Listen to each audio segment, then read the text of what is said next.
So today we're going to be taking a look at this little automatic stop cassette recorder. It's available from Walmart. I believe the price tag on it is about $20 or so. At least that's what it was when I purchased this one a year or so ago. I believe that they still have these there. What it comes with when you get out of the box is it comes with one of these little tapes. This is the tape that actually came with it. I've not used my tape yet. There's a little microphone, just kind of a average little condenser mic, and then the tape deck.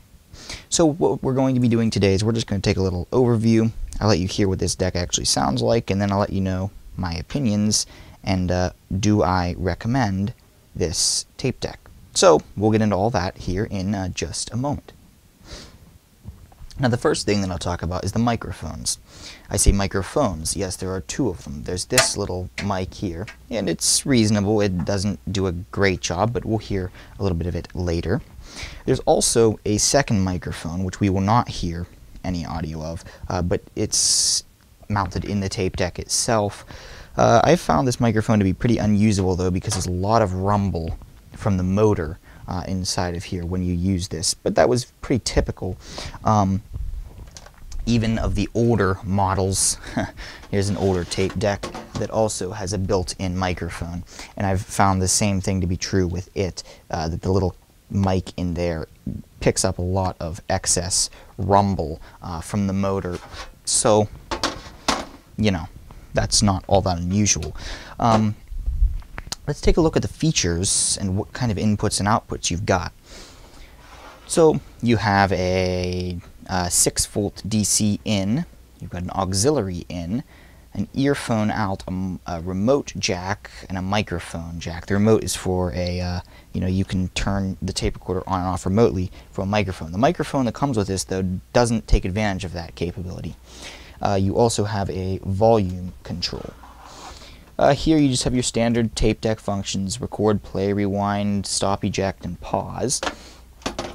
Nothing on this side, nothing on the back. On the front here you just have this little carrying handle, and here on the back nothing more than just a battery thing, and it takes 4 C-sized batteries. So let's get into hearing what this deck sounds like. Before we do that, though, there's just one little thing that I wanted to mention that I'm having a problem with this deck, and that is the rewinding. When you rewind with it, it oftentimes will catch on something and do this whole little thing and stop, even though the tape is not at all rewound. Not really sure what's up with that, but it's kind of a pain, because what you have to do is you have to take the tape, flip it over, and actually use fast forward on the other side. Yeah, kind of a pain. Now we're going to get some audio out of this. So we're going to put this into the headphones out, and let's take a listen.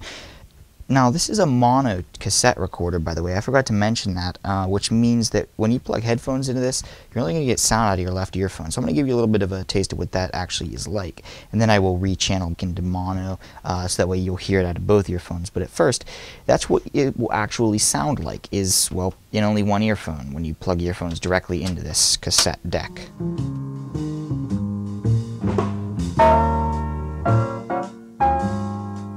Now this tape was not recorded in this cassette deck, it was actually recorded in a different one of my tape decks. Let's hear what this sounds like if I rechannel it into mono.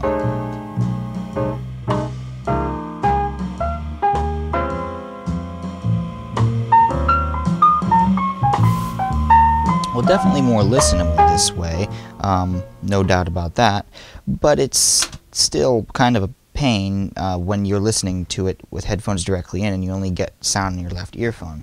The playback quality of this is pretty decent, although mine does, for whatever reason, run slightly fast. I'm not sure why that is. Now let's hear a recording that I made using the microphone that came with this deck and this tape deck. Testing, 1, 2, 3. The automatic stop cassette recorder, available from Walmart. Testing, 1, 2, 3. Yeah, okay, definitely a little bit left to be desired there, but for just dictation purposes, not terrible. Now let's hear what this sounds like if we record through the auxiliary input jack of this tape deck. Remember, it is mono.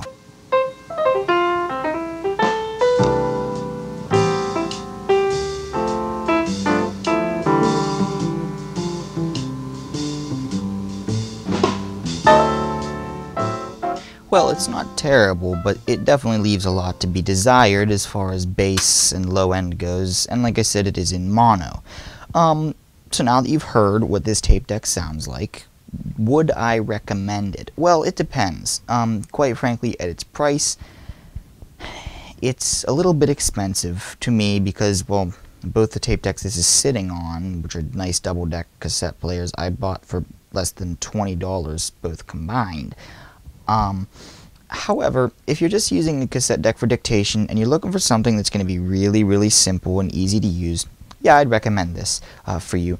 It does not have the greatest sound quality in the world, but it's portable, and it's got a decent sounding speaker in it. You know, it is what it is, and for what it is, it's a pretty decent cassette deck. I would take a look maybe on eBay. You might be able to find a new old stock General Electric, one of these from the 60s or 70s, that would probably outperform this by quite a little bit. However, like I said, for what it is, it's a pretty decent tape deck, and at $20, yeah, I'd recommend it, so long as you don't intend to use it for any really serious recording or playing back of your tapes. And for digitizing, no, I would not recommend it. Go get your hands on a nice tape deck that you can use, that you can really get some nice results from your pre-recorded cassette tapes. But just for going on the go, which is what I typically use this for, car trips, that sort of a thing, yeah, the sound quality is definitely acceptable. So, well, that is all. If you've got any questions or comments about this tape deck, you can put them in the comment section below. Thanks for watching Mike's Tech.